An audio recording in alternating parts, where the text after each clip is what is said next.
투데이 업앤다운. 안녕하세요. 기업을 통해 경제를 보고 세상을 좀 공부해보는 투데이 업앤다운의 박상우입니다.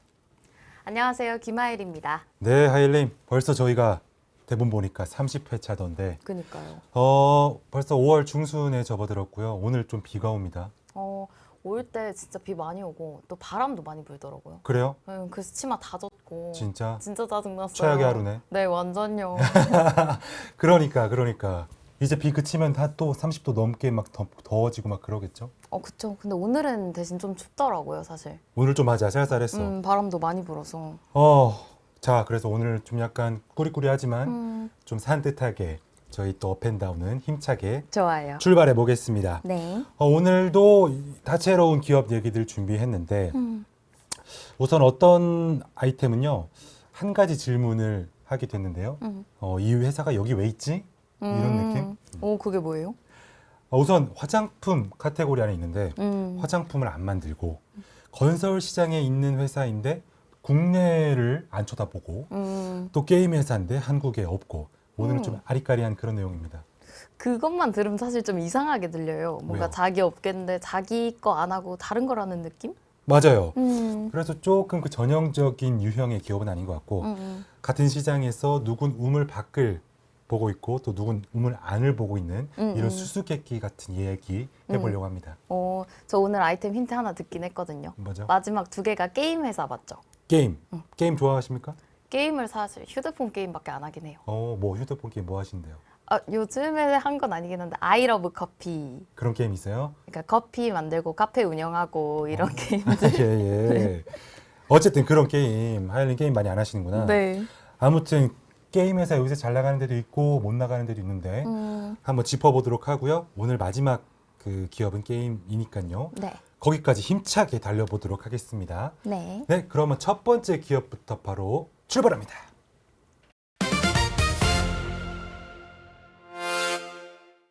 네, 아마 많은 분들이 생소하실 텐데 실리콘2가 첫 번째 기업입니다.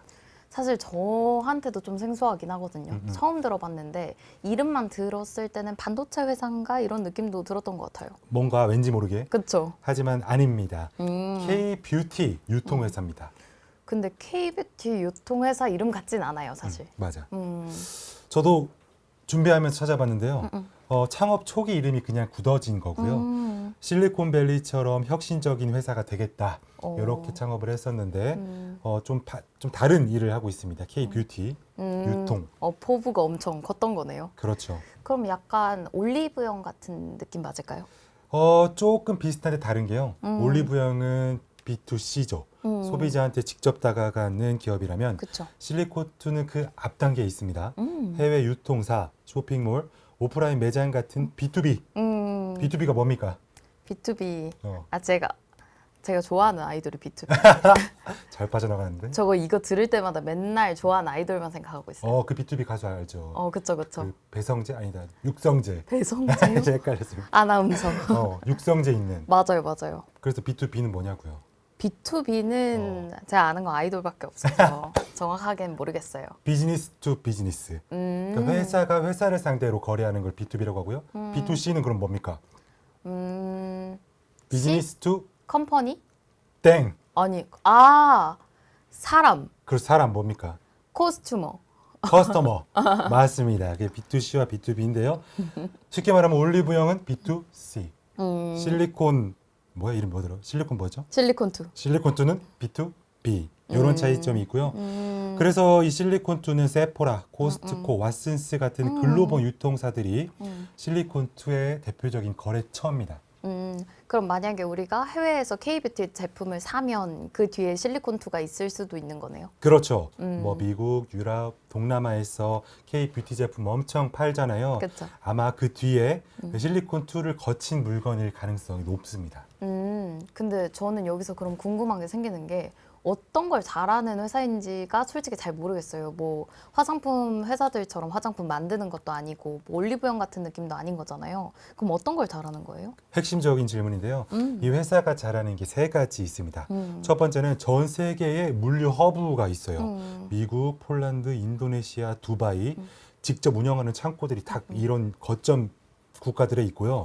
두 번째로는 3,000개 이상의 글로벌 거래처 네트워크. 쉽게 말하면 우리말로 따지면 인맥. 그런 어떤 인맥. 네트워크가 잘 네. 형성되어 있고요. 세 번째는 한국 인디 뷰티 브랜드들이 해외 진출을 통할 때 이 실리콘투를 통해서 간다. 지금 이런 어떤 강점들이 있습니다. 인디 브랜드들이면 좀 규모가 작은 그런 브랜드들 맞죠? 그렇죠. 오히려 인디 브랜드들은 이런 실리콘2 같은 그 유통망이 필요한데요. 대기업들은 알아서 자체 유통망을 가지고 있지만 작은 브랜드들은 영세하니까 해외 유통 채널이 없잖아요. 그래서 화장품을 실리콘2에 맡겨주면 위탁하면 거기서 알아서 해외에 팔아주고 유통해주는 그런 구조인 거죠. 그러니까 작은 브랜드들 입장에서는 사실 그런 해외 진출 통로가 필요한 거잖아요. 그렇죠. 그럼 그 역할을 해주고 또 실리콘투 입장에서는 그 브랜드들 잘 팔리면 자기 물량도 늘어나는 그런 느낌이겠네요. 그렇습니다. 아무래도 K-뷰티가 요새 너무 핫하잖아요. 그렇죠. 실리콘2가 엄청나게 수요를 잇고 있고 K-뷰티 인기가 높아질수록 실리콘2의 어떤 물량도 같이 올라가고 있습니다. 근데 요새 K-뷰티가 진짜 핫한 것 같긴 한 게 저는 화장품에 엄청 관심이 많아요. 뭐 메이크업 받을 때도 이건 뭐예요? 막 이런 거 물어보는데 뭐 유튜브 같은 데 보다 보면 외국 언니들이 이 제품 좋다 이런 추천을 많이 하는데 한국 제품이에요. 맞아요. 제가 K-뷰티가 또 이렇게 각광받는 이유를 어디서 느끼냐면 30회차잖아요. 네. 제가 봤을 때 제일 많이 다른 게 화장품 회사 같아. 아 진짜요? 그만큼 우리나라 여러 기업 그 분이 있겠지만 화장품이 전 세계적으로 각광받는다. 그렇죠, 그렇죠. 이런 느낌을 받고요. 그게 수치로도 지금 나오고 있습니다. 올해 1분기 한국 화장품 수출이 전년 대비 21% 증가했고 미국은 41%, 유럽은 63% 늘고 있습니다. 다만 이게 1분기 기준 수치고요. 워낙 빠르게 성장하는 만큼 속도는 지속적으로 저희가 확인해 봐야겠습니다. 그래도 지금은 속도가 계속 강하게 빠르게 올라가고 있는 거 맞죠? 그렇죠. 그리고 또 그 수요를 다 실리콘2는 받아내고 있고 실리콘2를 통해서 K-뷰티가 글로벌로 뻗어가고 있다. 근데 사실 제 입장에서는 처음 들어보는 회사긴 하거든요. 그래서 매출도 궁금하긴 해요. 그렇죠. 작년 연간 매출이요 1조 넘었습니다. 1조 1,195억 원이고요. 1조나 돼요? 화장품도 안 만드는데. 안 만드는 제 유통만 하는데도 1조를 음. 넘겼고요. 2021년에 1,310억 원이니까 어떻습니까? 그럼 4년 만에 10배? 그렇죠. 그럼 진짜 K-뷰티 붐이 그대로 수치로 드러난 거네요. 가장 뭐랄까 K-뷰티의 어떤 성공, 인기를 가장 잘 보여주고 있는 기업이다. 저는 개인적으로 이렇게 느껴지고요. 올해 1분기도 벌써 3,466억 원, 전년 대비 41% 폭풍 성장하고 있습니다. 근데 이렇게 잘 나가다 보면은 사실 리스크도 같이 있을 수밖에 없을 것 같기는 해요. 있죠. 뭐 경쟁자? 있죠. 경쟁자가 이제 중국에서 중국. 부상하고 있는데요. 중국 유통사들이 좀 비슷한 걸 하려고 하고 있습니다. 그리고 또 요새 중동에서 이란 전쟁 때문에 네. 호르무즈 막히고 네. 수에즈 막히고 막 그러잖아요. 그러면서 해상 운임이 올라가고 있고요. 실리콘2가 수출 기업이기 때문에 이런 어떤 국제적인 리스크, 국제 분쟁에 아주 직접적으로 타격을 받아서 물류 비용이 많이 올라가고 있습니다.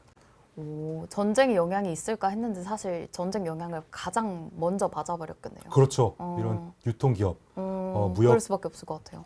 굉장히 직격탄을 받고요. 1분기에 중동 매출이 약 10% 줄었고 미국이랑 유럽이 강하게 성장하면서 다행히도 그걸 좀 상쇄하고 있다. 이렇게 분석할 수 있겠습니다. 그럼 우물안 개구리라고 말할 수는 없는 것 같은 게 또 하나가 막히면 이미 다른 나라로 할 그런 준비가 이미 되어 있었고 또 하고 있는 거네요. 그렇죠. 어느 한 나라의 의존도가 높다고 하기보다는 고르게 K-뷰티를 수출하고 성과를 내고 있다. 이게 이 회사의 성장 비결이고요. 화장품도 안 만들면서 배송만 하면서 1조 번 실리콘2 AI 통해서 한 번 더 정리해 보겠습니다. 네, 실리콘2는요. 작년에요. 전년 대비 61.9% 증가한 매출 보였습니다. 1조 1,195억 원. 영업이익도 폭증했네. 50% 가까이 늘어서 2,055억 원 찍었고요. 올해 1분기 매출은 벌써 3,466억 원, 동기 대비 41% 늘었고 영업이익도 645억 원, 35%. 딱 보니까 모든 영역에서 지금 폭풍 성장하고 있는 것 같은데요. 그 강점이요. 글로벌 거래처 300개 이상을 갖고 있고 미국, 폴란드, 인도네시아, 두바이 이런 데 물류 허브 직접 운영하고 있습니다. K뷰티가 지금 전체적으로 수출이 늘고 있는데 그 어떤 수혜를 톡톡히 누리고 있다. 또 구조적으로는 B2B 도매 유통 플랫폼이고 제조 화장품 안 만들면서 마진을 확보하는 그런 구조적 강점이 있다. 또 K뷰티의 인디 브랜드를 해외 진출로 수출하는데 통로 역할을 하고 있다.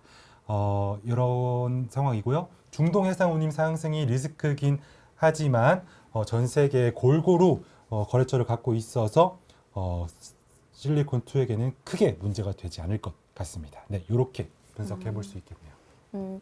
AI가 정리를 잘 해준 것 같아요. K뷰티가 잘 되면 같이 잘 되는 구조기는 한데 사실 지금 잘 나가고 있긴 하지만 K뷰티가 사실 언제까지 인기가 있을지는 모르는 거잖아요. 그렇죠. K뷰티 붐이 꺾이면 또 언제 이 회사가 흔들릴 수도 있는데요. 근데 지금은 미국에서 41%, 유럽에서 63% 쭉쭉 늘고 있으니까 분위기가 매우 좋다. 이렇게 말할 수 있겠습니다. 그럼 미국 언니들이 그렇게 화장품 추천 영상 하나 올릴 때마다 실적도 같이 올라가겠네요. 그렇죠. 미국 인플루언서 언니들이 쫙쫙 해줄 때마다 실리콘2의 매출은 쫙쫙 늘어납니다. 그렇죠. 자, AI 분석까지 해봤으니 뭘 해봐야 되죠? 이제 마지막에 업다운 판정. 해보시죠. 네, 화장품은 안 만들고 전 세계에 유통만 하는데 연매출 1조. 실리콘2 업일까요? 다운일까요? 네, 화장품 하나 안 만들면서 연매출 1조 넘겼습니다. K뷰티 글로벌 유통망의 뭐랄까요? 선두 뭐라고 하죠, 그거를? 선두주자? 선두주자. 선두주자입니다. 업입니다.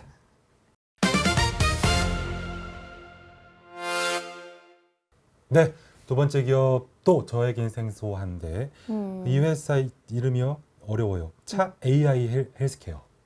그럼 AI 기업 회사예요? 아니요. 그럼 뭐예요? 여기요 화장품 회사요. 어떤 화장품 회사예요? 그러니까 처음 들어봐요. 저도 처음 들어보는데 여기가 원래 이름이요 제이준 코스메틱인데 그건 들어봤어요? 오, 네. 거기 막 스킨케어나 마스크팩 이런 거 원래 유명해요. 아 유명해요 진짜? 네. 그런 거 하는 데인데 이 화장품 회사가 이름을 AI 헬스케어로 왜 바꿨을까요? 그걸 진짜 모르겠어요. 근데 저는. 그죠? 네. 뭔가 숨기고 싶은 게 있는 걸까? 그런 느낌도 약간 드는 것 같아요. 약간 그렇게 느껴지는 상황이 있습니다. 차근차근 말씀드리면은 제이준 코스메틱이 어떤 회사였냐? 한때 중국에서 마스크팩 엄청 잘 나갔는데요. 2018년 매출이 1,320억 원 정도 했습니다. 마스크팩 하나 팔아서 1,320억이 된 거예요? 그렇죠. 엄청난 거죠. 중국 네. 시장에서요. 마스크팩 1, 2위를 다툴 정도였는데요. 근데 2017년에 혹시 어떤 일이 벌어진 줄 아십니까? 그때 막 사드 배치 한한령이 있어서 막 중국 사람들이 한국 제품 안 살 거다. 그때 맞죠? 맞아요. 불매운동하고 사드 하는 바람에 완전 한국이랑 중국이랑 철천지 원수됐었잖아요. 맞아요. 그때 중국 시장에서 한국 제품 쓰지 마라. 그렇죠. 한국 그 기업 불매운동이 있었는데 그 직격탄을 맞았습니다. 2018년도에 1,320억 원이었던 매출이 1년 뒤에 바로 526억 원 반토막이 났습니다. 그럼 1년 만에 아예 반토막이 쫙 나버린 거네요. 네. 오. 그 뒤로도요. 2020년에는 309억 원, 2021년에는 205억 원 계속해서 쭉쭉 줄어들고 있습니다. 그럼 매년 반씩 줄어버린 거잖아요. 그러니까 아예 중국 하나만 보고 있다가 중국이 막히니까 이제 갈 데가 아예 없어진 거네요. 그렇죠. 중국 시장에 대한 의존도가 너무 높아서 한한령 때리자마자 바로 거의 뭐 매출이 급감한 건데요. 실리콘2랑은 좀 상황이 다르죠. 실리콘2는 골고루 분산하고 있었다면 여긴 제이준 코스메틱은 중국이 막히니까 그대로 주저앉았습니다. 중국 마스크팩 하나만 보고 있었으니까 사실 대안도 없었을 것 같기는 해요. 그렇죠. 여기까지만 해도 문제가 심각한데 진짜 문제는 그 다음에 또 있습니다. 지금까지도 되게 문제인 것 같은데 또 있어요. 맞아요. 2022년에요. 전 대표이사가 계신데 여기가 재임 중에 본인 지분이 40%인 회사한테 영업수수료 명목으로 55억 원을 줬는데 뭔가 좀 수상하죠? 네, 벌써 이상해요. 그죠? 네. 전 대표가 자기가 소유하고 있는 경영하고 회사에 돈을 준 거니까 거기다가 그 전 대표한테서 상표권을 70억 원에 또 사기도 하고 이상해요. 그죠? 그 상표권이 그럼 원래 얼마였던 거예요? 그러니까 그 값어치가 있으면 모르겠는데 네, 없죠. 상당해 년도에 전액 손상 처리를 했습니다. 오, 근데 손상 처리가 뭐예요? 그러니까 회계상에서 이 자산이 더 이상 가치가 없다. 가격을 매기지 않은 거죠. 70억 원을 줬는데 그해 바로 장부에서 지웠다. 갈수록 이상하죠. 그럼 사는 순간 가치를 인정받지 못한 거잖아요. 그러면은 인정받지 못하는 자산을 70억에 사버린 거면 그럼 그 70억은 어디로 간 거예요? 그러니까요. 오. 55억 원 아까 줬죠. 네. 수수료로. 그리고 70억 원은 또 상표권 줬죠. 합치면 125억 원인데 그래서 이 돈에 대해서 회사가 반환 청구 이거 조금 그렇다. 다시 돌려달라. 뭐 횡령이냐 배임이냐 그런 기타 등의 문제가 있는 것 같다. 그렇죠. 하지만 소송했지만 올해 2월에 1심에서 졌고요. 그래서 현재 이 회사가 이 채권의 회수 가능성이 낮다. 이렇게 판단해서 전액 충당금을 설정한 상태입니다. 그럼 소송도 졌고 회사도 이제 스스로 회수도 어렵다고 인정도 해버린 거네요. 그렇죠. 못 받을 돈이라고 판단하고 있는 거고요. 2심이 남아 있어서 결과 지켜보긴 해야 되겠지만 지금까지는 회수 불능 상태입니다. 근데 거기에 회계 처리 논란도 있었던 걸로 알고 있어요. 여기다가 회계 처리 논란까지 겹쳤는데 이 회사가 또 이미 상장 폐지된 다른 회사 지분 갖고 있었는데요. 그 지분 장부가를 205억 원으로 설정을 했어요. 근데 정리매매 당시 시가로 환산하면 36억 원밖에 안 됐습니다. 근데 36억짜리를 205억으로 장부에 써놨다는 거잖아요. 근데 그게 어떻게 가능한 건지 잘 모르겠어요. 회사 입장은 독립평가기관 기준으로 잘 진행했다. 이렇게 해명했지만 전문가들 사이에서는 KIFRS 뭔지 아십니까? 모르겠어요. 이게 한국이 채택한 국제회계 기준, 가장 객관적인 회계 기준으로 보면 손상 처리가 제때 이루어졌냐 이런 논란이 있는 겁니다. 그러니까 쉽게 말하면 회사가 좀 블러핑을 한 측면이 있다 이렇게 보는 거죠. 그래도 아직 결론이 난 게 아니라서 논란이 진행 중인 상황입니다. 그럼 이 모든 일들이 다 일어날 동안 이름을 차 AI 헬스케어로 바꾼 거죠. 그렇죠. 너무 많은 리스크가 있으니까 우리 새롭게 태어나자. 차 AI 헬스케어로 태어나자. 한 거고요. 또 차 바이오 그룹에 인수되면서 이름이 바뀌기도 했습니다. 이제 뭐 여러 가지 이유가 있었던 거죠. 헬스케어 바이오 방향으로 이제 재편하겠다. 이런 상황입니다. 근데 저는 좀 웃기기는 한 게 마스크팩으로 중국에서 망하고 전 대표 관련해서 125억 회수 불능 상태 되고 또 장부 처리 논란 있고 그러다가 회사 이름 바꾼 거잖아요. 사실 이름을 바꾼다고 해서 뭐 크게 있었던 일이 없었던 일이 되진 않잖아요. 그럼요. 이름을 바꾸는 건 임시 방편에 불과하고 본질적인 어떤 이런 문제들이 해결돼야 됩니다. 저도 그 생각을 계속했고 이름 바꾼다고 해서 회사의 문제가 해결되진 않습니다. 그니까요. 저는 그게 좀 웃긴 것 같아요. 이름 바꾼다고 해서 아무것도 해결되는 게 없는데. 맞습니다. 자, 중국 마스크팩 원툴로 무너진 이 회사 살아나길 기원하면서 AI 통해서 한번 물어보겠습니다. 네, 차 A 헬스케어 구 제이준 코스메틱입니다. 2018년에 첫 매출 1,320억 원 내서 중국 사드 사태 이후에 매출 급감하고 있습니다. 2021년에는요. 거의 5분의 1 이상 수준으로 떨어졌네요. 매출 205억 원. 전 대표 관련해서 리스크가 계속 있는데요. 이분께서 영업수수료 55억, 상표권 70억 원 지불해서 회사가 돌려달라 이런 소송했지만 소송에서 지고 지금 그 돈 125억 원은 못 받는 돈이 현재까지는 되고 있습니다. 또 거기다가 상장 폐지된 어떤 광림지분 장부가를 205억 원으로 좀 약간 블러핑해서 기입을 해가지고요. 문제가 있었고요. 구조적으로는 중국 단일 시장에 너무 의존도가 높았다. 그런 리스크가 있었고 이런 전 경영진 관련해서 소송이 진행 중인 상태고 또 이런 장부가 블러핑에 대한 문제도 있는데 사명 변경으로 뭐랄까요 위기를 극복해 보려고 하지만은 단순히 사명만 변경해서 문제가 개선이 될 것 같진 않습니다. 네, 이렇게 볼 수 있겠습니다. AI가 진짜 냉정하고 또 현실적으로 말을 한 것 같긴 해요. 뭔가 이름 바뀐 게 사실 큰 의미는 없는 거잖아요. 네. 뭐 결과나 숫자로 보여줘야 되는 건데. 맞습니다. 이게 문제가 또 정리해 보면 중국 의존도, 또 120억 원 회수 문제, 장부 처리 논란, 또 진행 중인 소송까지 이렇게 문제가 너무 많아서 이게 다 정리되기 전까지 새 이름이 갖고 있는 그 어떤 의미가 갖기는 어려울 것 같습니다. 앞에서 저희가 봤던 그런 실리콘투랑 같은 K뷰티 시장에서 시작을 한 거잖아요. 근데 한 회사는 전 세계로 나가버렸고 또 한 회사는 중국에 갇혔다가 이렇게 아예 그대로 갇혀버린 상황인 거네요. 맞습니다. K뷰티가 열풍이라고 해도 어떤 기업은 그거를 수혜를 잘 입어서 성공하는 기업이 있는 반면 이렇게 또 내부적인 사정으로 어려운 기업도 있다. 이렇게 짚어볼 수 있겠고요. 마지막으로 업다운 판정해 볼까요? 네. 네. 마스크팩 하나로 오르고 마스크팩 하나로 내려온 회사. 지금은 이름도 바뀐 차 AI 헬스케어. 업일까요? 다운일까요? 네, 중국에만 의존하다가 한한령 세게 맞고 거의 무너졌었죠. 그 이후에 전 대표 관련 이슈, 또 장부 이슈 등등의 문제가 있었습니다. 이름을 바꿔도 숫자가 바뀌기 전까지는 다운입니다.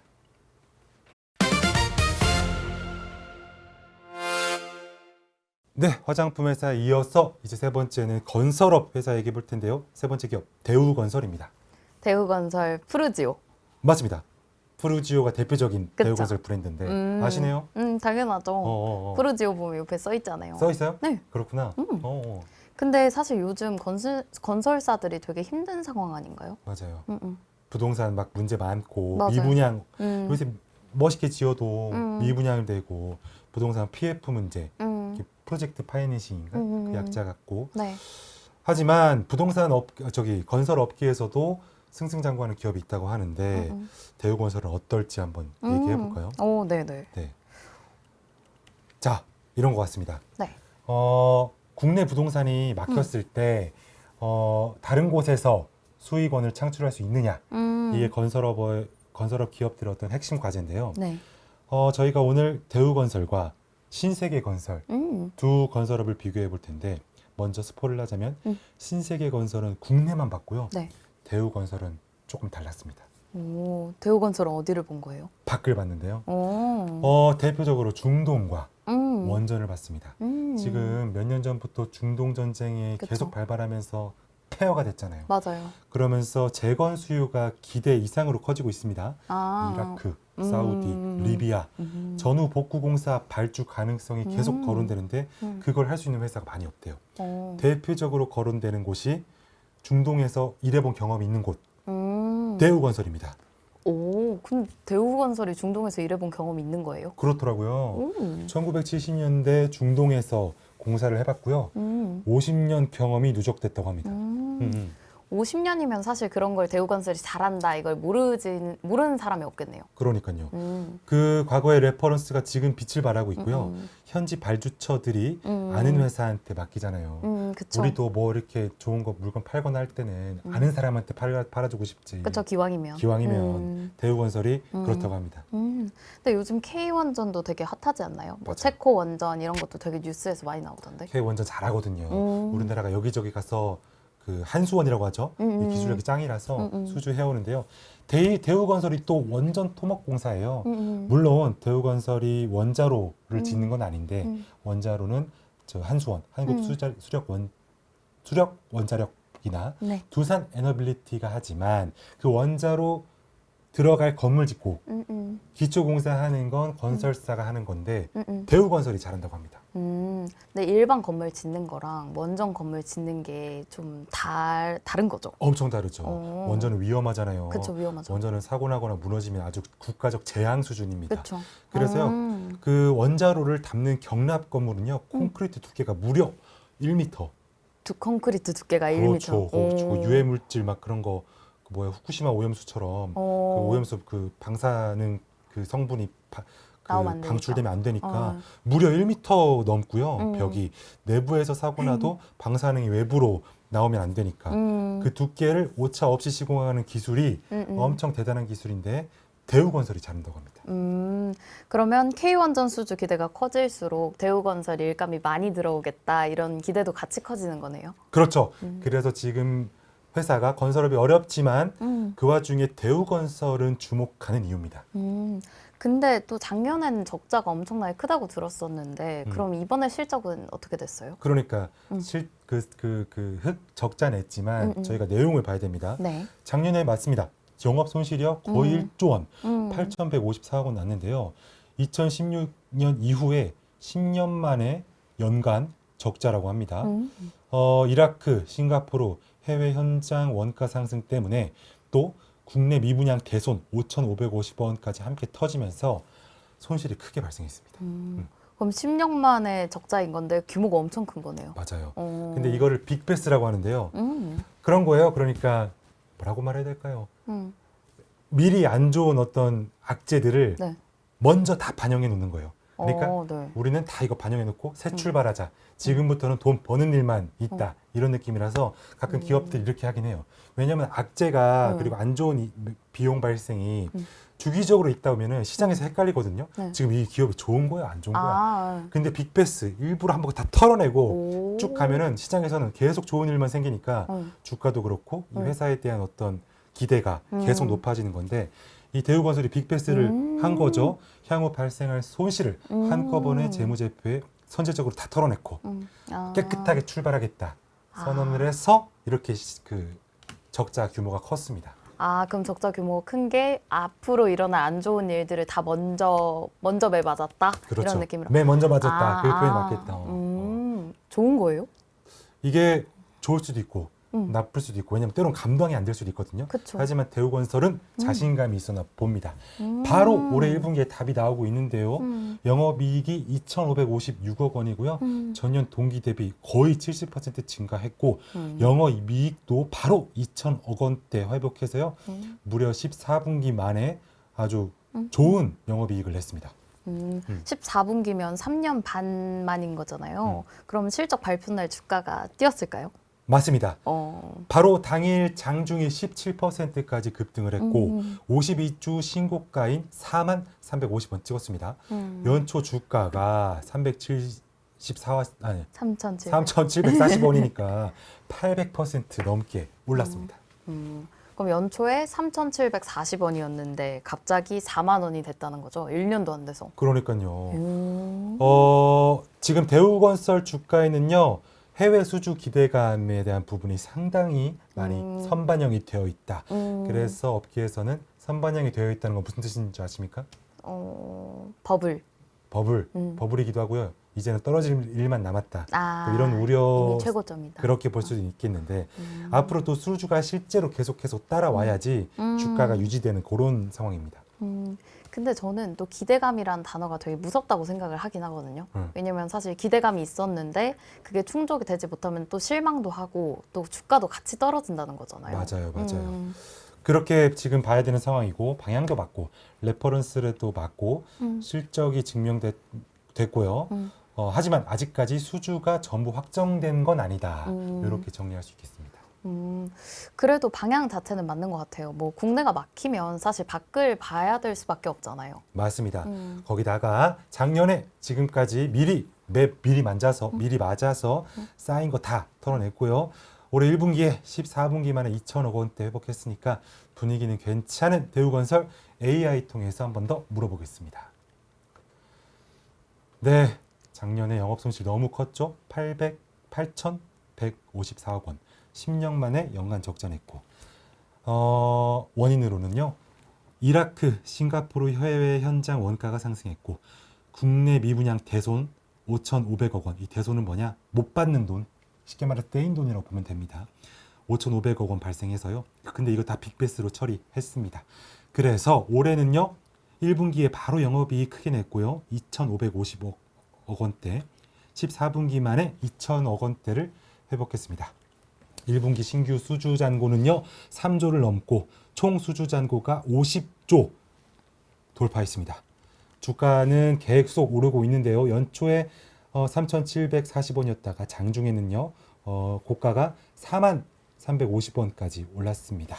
아무래도 중동에서 과거에 그 건설해봤던 경험이 있어서 최근 중동 전쟁 여파로 중동의 어떤 수요를 받을 기업으로 시장에서 보고 있고요. 국내 부동산 침체와는 무관하게 해외 매출 구조를 지속적으로 구축하고 있습니다. 네, 이런 상황이네요. 네. AI가 이제 기대감이 수주로 이어질지가 다음 챕터다 이렇게 이야기를 했는데 그러니까 아직 완성된 이야기는 아니고 이게 수주까지 이어져야 완성이 되는 거다 이런 얘기인 거죠. 뭐 맞습니다. 지금까지 방향도 맞고 실적도 그쵸. 맞지만 조금 더 지켜봐야 된다. 음. 수주가 지속되고 숫자로 더 쌓이면 그때는 더 강한 기업이 된다. 근데 또 50년 전에 중동으로 나갔던 게 지금 이렇게 큰 도움이 될지 알았을까요? 몰랐겠죠. 몰랐죠. 너무 좋을 것 같아요. 그러니까 맞습니다. 자 AI 분석까지 마쳐 몬대우건설 최종 업다운 판정해 볼까요? 네. 국내 부동산이 막히자 중동과 원전으로 눈을 돌린 회사 대우건설 업일까요? 다운일까요? 네, 작년에 8,154억 원 적자 싹 다 반영했습니다. 깨끗이 목욕하고 새 출발하는데요. 2026년 1분기에 벌써 효과가 나타나고 있습니다. 2,556억 영업이익 돌아왔고요. 또 50년 전에 중동에서 했었던 건설이 다시 빛을 발할 것 같습니다. 업입니다.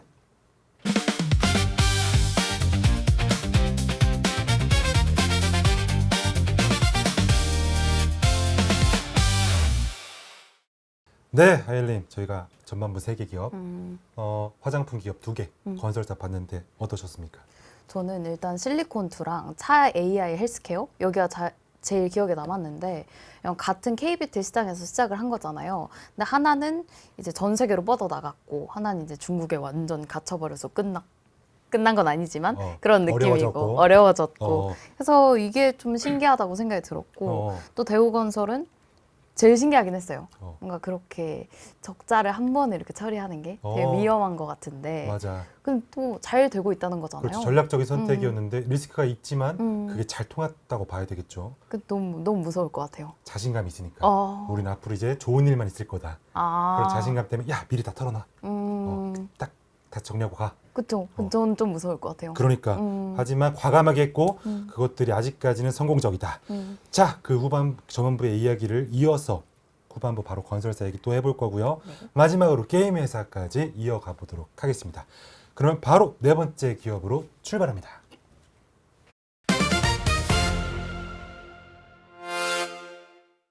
네 번째 기업 요새 거의 폭탄 얻어맞고 있는 신세계의 신세계 건설입니다. 신세계고 스타필드 맞죠? 맞아요. 네. 스타필드 짓는데 네. 스타필드가 하남에 있고 또 어디 있어요? 고양.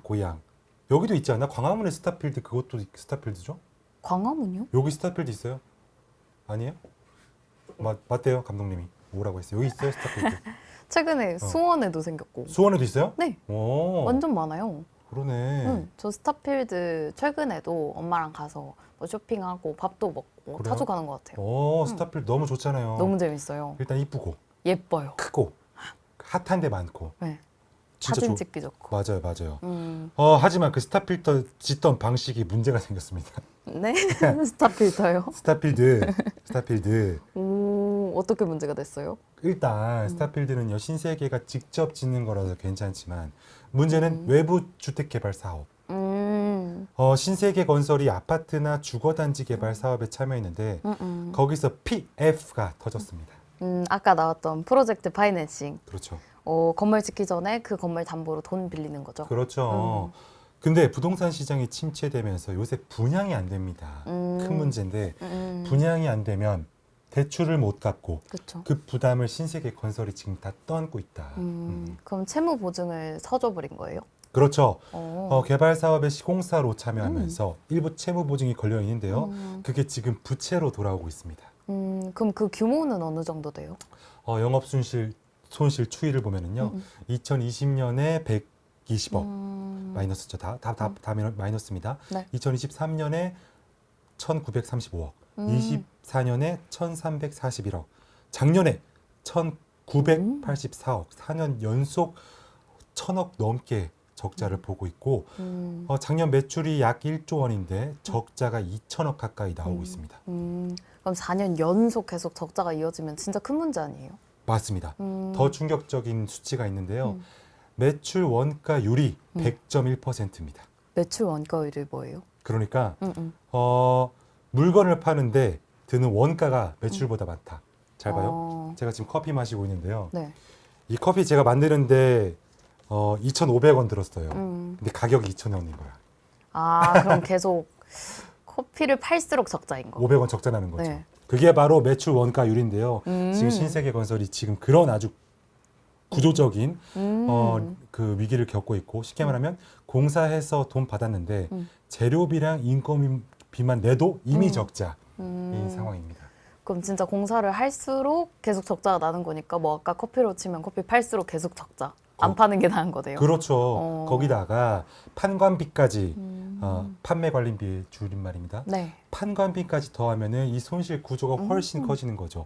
이게 이마트, 즉 그룹 전체 재무에 지금 계속 부담으로 작용하고 있습니다. 근데 이마트가 신세계건설이 이제 모회사인 거잖아요. 그러면 신세계건설이 힘들면 이마트의 실적에도 영향이 가겠네요. 그렇죠.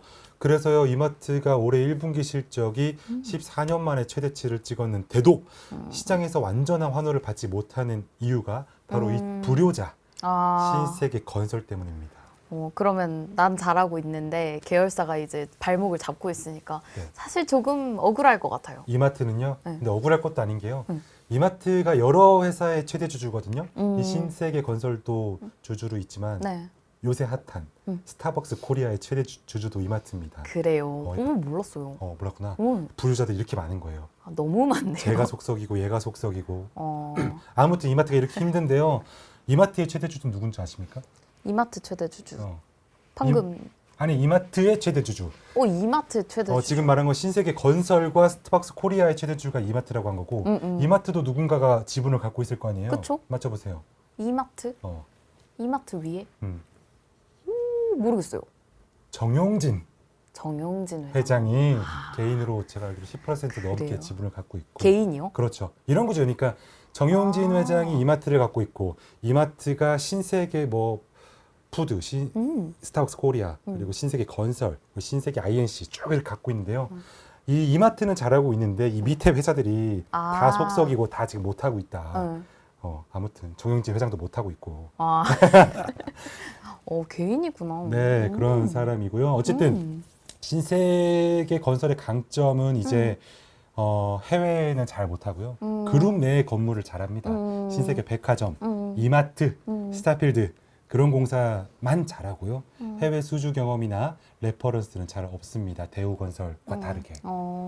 그러면 사실 뭐 국내가 안 됐다고 해서 막 함부로 외부로 나갈 수 있었던 입장은 또 아닌 것 같아요. 뭐 그룹 안에서 만들어진 회사인데 그룹 밖으로 나가면 사실 힘들어질 수 있는 거잖아요. 그렇죠. 자기가 잘할 수 있는 것 밖으로 나간 건데 스타필드는 잘 지어져도 외부 PF 사업이 달랐다. 이렇게 보겠습니다. 그러면 또 우물안 개구리가 꼭 나쁘다고도 볼 수 없는 것 같은 게 또 우물 안만 잘 지키면 됐는데 거기를 나갔다가 되려 힘들어진 거네요. 약간 그런 상황 같네요.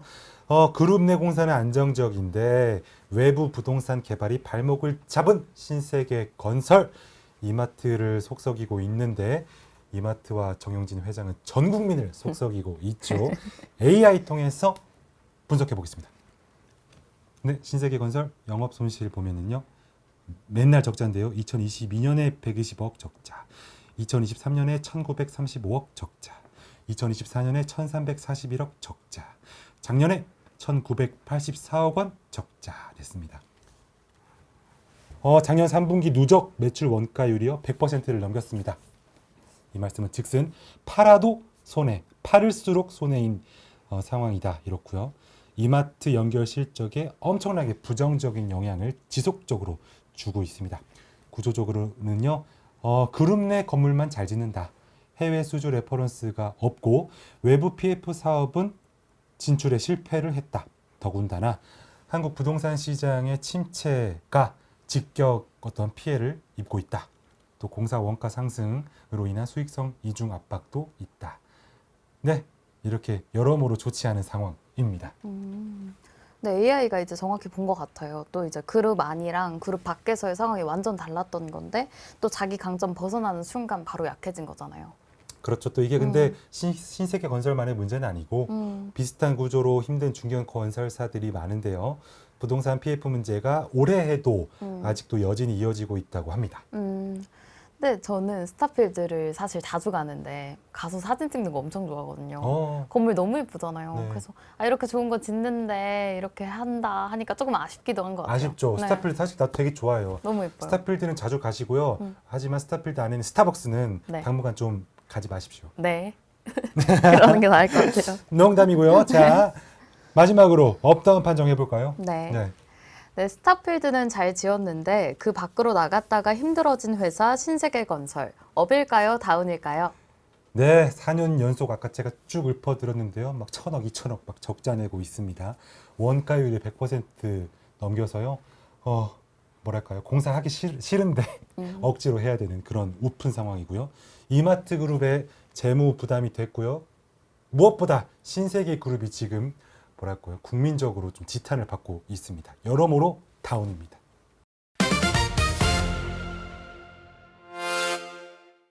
제가 게임을 안 해서 게임하세요? 저 게임 안 해요. 아까 그 카카오 게임만 됐죠. 네. 아이러브 커피? 네, 아이러브 커피하고 뭐 그러니까. 아니면 쇼핑몰 운영하고. 그 정도. 쇼핑몰 운영해요? 그런 카페도 운영하는 게 있고 쇼핑몰도 운영할 수 그런 있어요. 게임 좋아하시는구나. 네, 그 약간. 약간 미국 게임의 심즈가 그런 건데. 그래요? 아닌가? 몰라요. 아. 그거랑 좀 다를걸요? 커피 만들고 디저트 만들고 판매하는데. 그런 게임. 굉장히 뭐랄까 초딩 게임 느낌이 나는데. 맞아요. 초등학교 때부터 했어요. 그러죠? 네. 맞아요. 그런 게임도 인기 있지만 제가 게임을 안 해서 음. 방금 나왔던 이 로고 음. 펄어비스? 처음 들었어요. 들어보셨어요? 아니, 저도 처음 듣긴 했어요. 게임 회사인 것만 알고 사실 잘은 몰라요. 여기서 만든 유명한 게임 저도 검색만 해보고 왔어요. 그래도 뭐 하는 회사인지. 그쵸. 그러니까 검은 사막이라는 게임이 좀 인기작이고 대표작인데 근데 오늘은요 그 검은 사막 아니라 붉은 사막 여기 사막 좋았나 봅니다. 그니까요. 네, 약간 붉은 사막이 후속편? 다른 게임이래요. 검은 사막이랑 붉은 사막이요. 이 회사가요 7년 동안 완전히 새로운 게임을 만들었다고 하네요. 근데 게임 하나 만드는데 7년이나 걸리는 거예요? 그러게요. 이 게임 엔진부터 새로 만들면서 동시에 게임을 개발했는데 무슨 소리지? 집을 지으면서 망치도 새로 만들었다. 뭡니까? 그러니까 뭔 소리입니까 이게? 만들면서 그냥 조그만 것도 다 스스로 만들었다. 스스로 만들었다. 그렇구나. 그래서 7년 동안 만드느라 수입이 불안정했을 수 있잖아요. 그렇죠. 하지만 그동안 검은 사막이 잘 돼서 그게 히트작이었나 봐요. 하지만 그 검은 사막도 오래된 게임이라 성장이 멈췄어요. 그래서 최근 3년, 23, 24, 25년 3년 연속 영업 적자가 났습니다.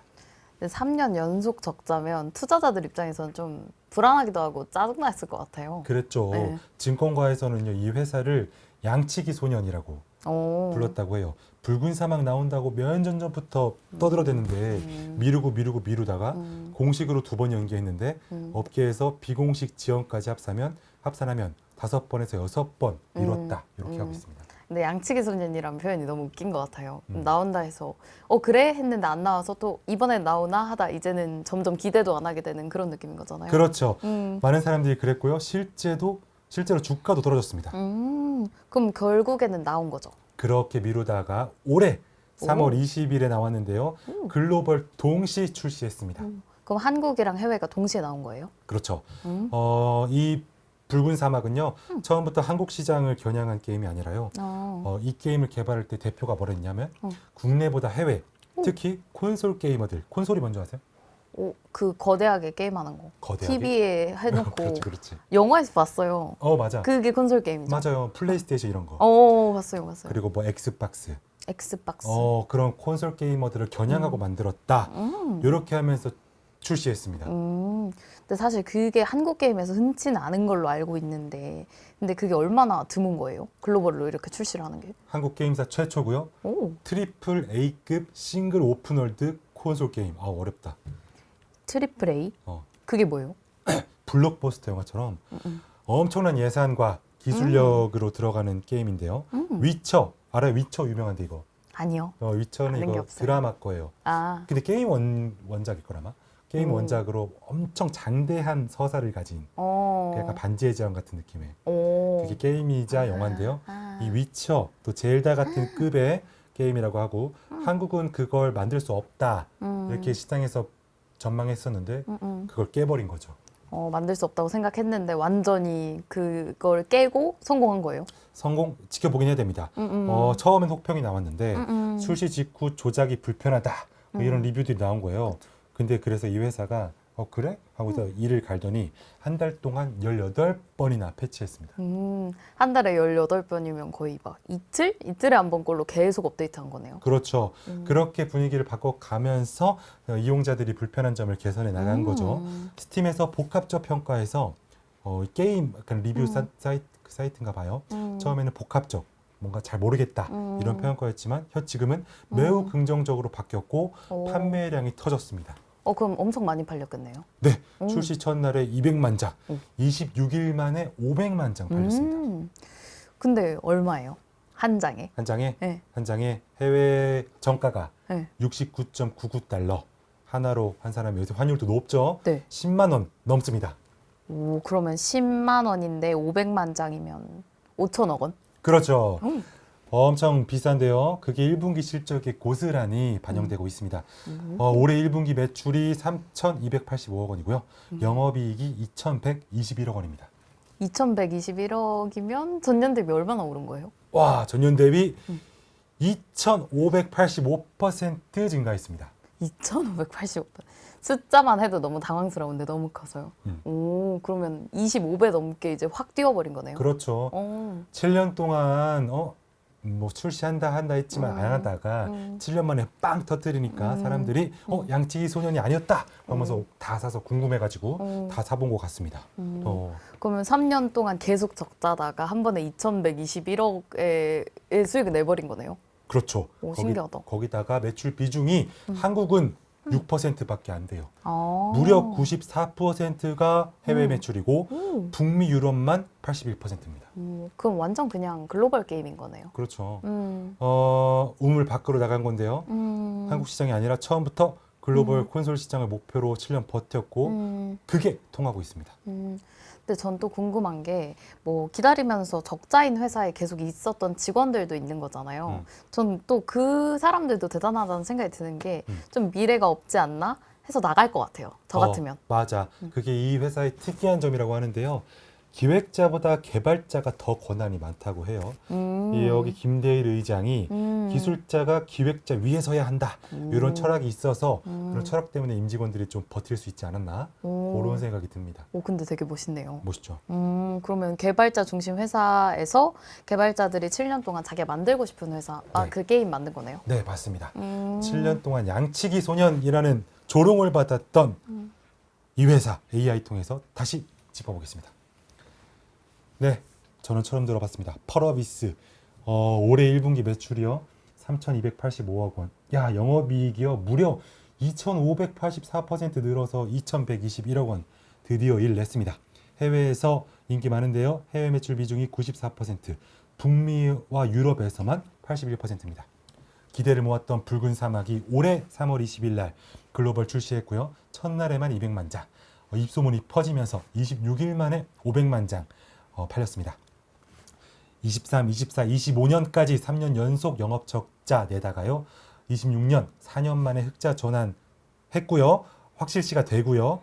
한국 게임사 최초 트리플 A급 싱글 오픈월드 PC 콘솔 게임을 론칭했습니다.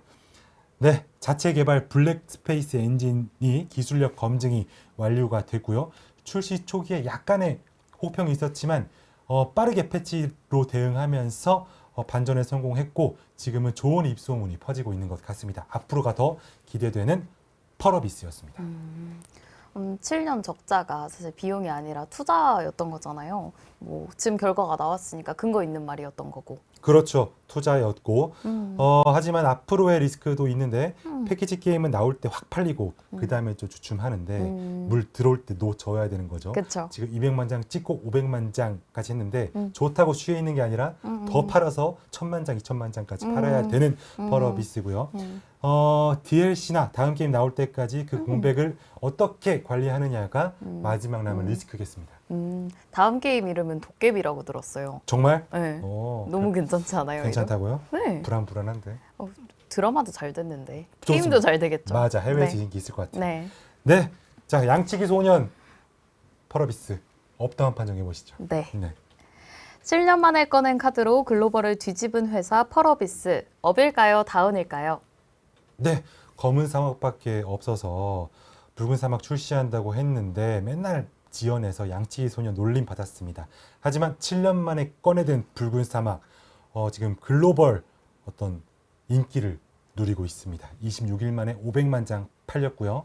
앞으로가 더 기대가 됩니다. 업입니다.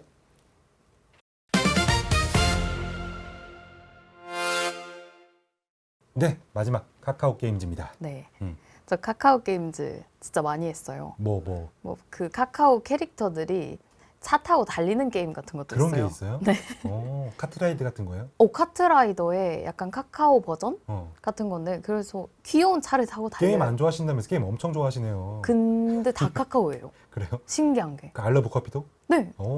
정확히 모르겠는데 시작할 때 그렇게 떴었는데 그렇구나. 그건 아닐 수도 있어요. 그래요. 근데 좀 약간 확실히 펄어비스랑은 좀 느낌이 다르죠. 그쵸. 그럴 것 카카오 같아요. 게임즈랑. 일단은 이 회사가 어떤 회사인지 한번 짚고 넘어가 볼까요? 근데 그냥 카카오 계열 게임 회사 아니에요? 카카오 계열이긴 한데 중요한 게 아까 펄어비스는 검은 사막, 붉은 사막, 회색 사막 다 만들었잖아요. 회색 사막. 이 회사는요 게임을 직접 만들지 않습니다. 그럼 게임 회사가 게임 안 만들면 뭐예요? 퍼블리셔입니다. 유통을 하는 거죠. 아, 다른 회사가 만든 게임을 유통하고 서비스하는 건데 그렇죠. 그럼 영화로 치면 약간 배급사 같은 느낌인 거예요? 만들진 않고? 그렇죠.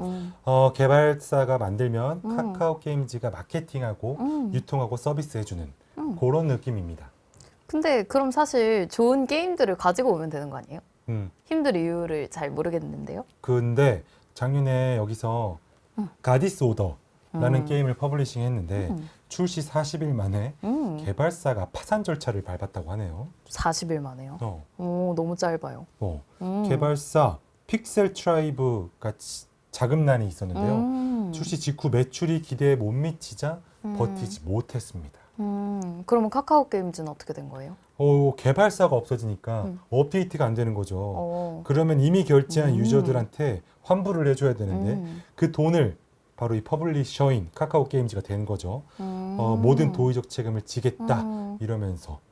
그럼 자기가 만든 것도 아닌데 환불을 대신 해준 거잖아요. 보통 그렇게 하나요? 모르겠어요. 하지만 네. 유저들 입장에서는 좋죠. 그렇죠. 카카오 게임즈가 잘 대응했다고 평이 나와요. 근데 이게 사실 구조적 문제를 드러낸 건데요. 퍼블리셔는 이제 개발을 하지 않다 보니까 개발사가 이런 위기에 빠지면 같이 흔들려 버린다. 이게 잘 드러난 사건이죠. 그럼 회사 실적은 어떻게 됐어요? 올해 1분기에 매출은 829억 원인데 영업 손실 났습니다. 255억 원 적자 났네요.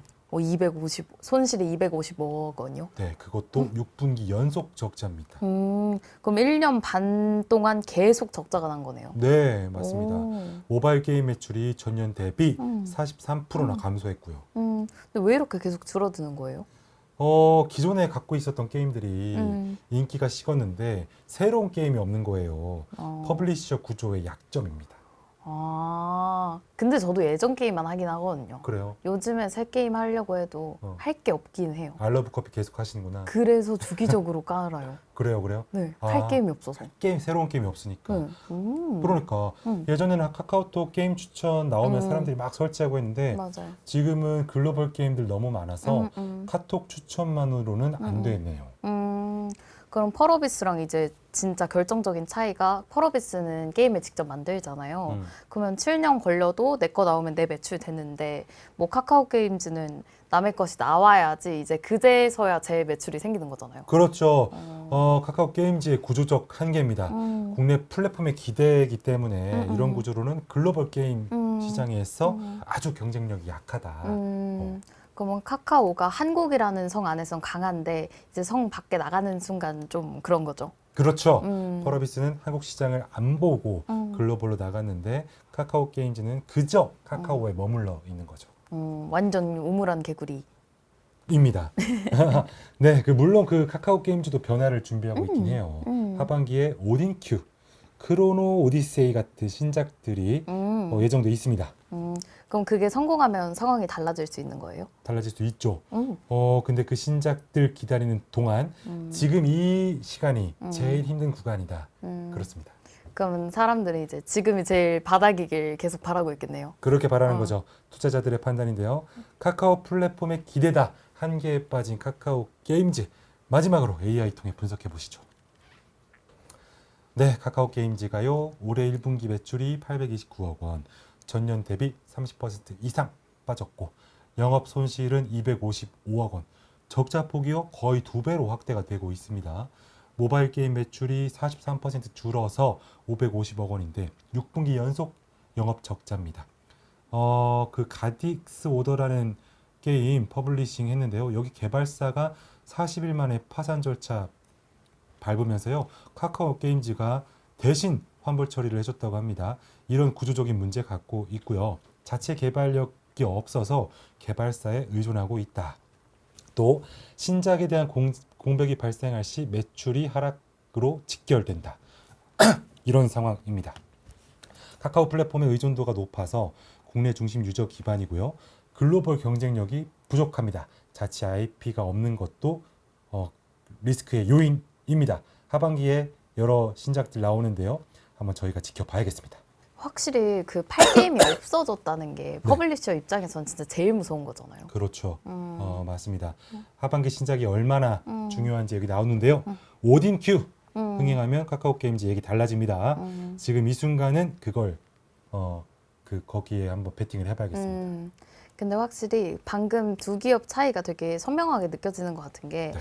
펄어비스는 7년 동안 직접 계속 만든 거잖아요. 근데 또 카카오 게임즈는 남의 것을 계속 기다리다 보니까 그 차이가 지금 나온 것 같아요. 맞습니다. 맞습니다. 그런 두 차이가 있었던 카카오 게임즈 최종 업다운 판정 해보시죠. 네. 6분기 연속 적자, 모바일 매출 반토막, 개발사 파산에 환불까지 대신한 회사 카카오 게임즈. 업일까요? 다운일까요? 네, 하엘님이 할 게임이 없다고 합니다. 계속해서 아이러브 커피밖에 할 수밖에 없다고 하시는데요. 빨리 하엘님이 하실 게임을 개발해서 출시해야 될 것 같습니다. 6분기 연속 적자, 카카오라는 이름이 글로벌 게임 시장에서는 힘이 없다고 하네요. 다운입니다.